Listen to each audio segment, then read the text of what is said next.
তো এখন চাঁদপুরের মানুষ ভাই আরো হারামি, এরা হচ্ছে গিয়ে সবাই খুশি হয়ে যায় যে হচ্ছে আমাদের এই চাঁদপুর টু কুমিল্লা মহাসড়কে আমাদের চাঁদপুরের পরিবহন আইডি পরিবহন চলবে, বোগদাদ আমাদের লাগবে না।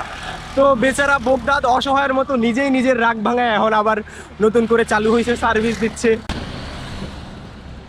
বাকিলা পার হয়ে একটা বোগদাদ বাস গেল, মানে বোগদাদ বাস হচ্ছে গিয়ে আবারও চলতেছে। তো আমি এইখানে বসে বসে বোগদাদের সাথে নিজের রিলেট করতেছি। আমিও না মাঝে মধ্যে এইভাবে রাগ করে একদম পরিবারের সবার সাথে কথা বলা বন্ধ করে দিই, যাতে সবাই একটু আমাকে তোষামোদ করে, মানে আমাকে মানায়। কিন্তু ভাই পরে দেখি কেউই না আমার লগে কথা কয় না, মানে যাচ্ছে তা একটা অবস্থা।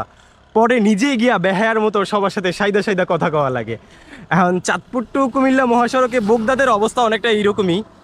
বোগদাদ হচ্ছে গিয়ে আইডি পরিবহন বন্ধের দাবিতে ধর্মঘট চালায়, যে নিজেরা হচ্ছে যাত্রীদের সার্ভিস দিবে না চাঁদপুরের যাত্রীদের, চাঁদপুর টু কুমিল্লা মহাসড়কে।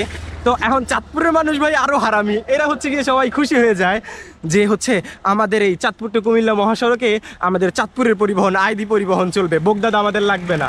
তো বেচারা বোগদাদ অসহায়ের মতো নিজেই নিজের রাগ ভাঙায় এখন আবার নতুন করে চালু হয়েছে, সার্ভিস দিচ্ছে। আর আমি এখানে বসে বসে নিজের রিলেট করতেছি।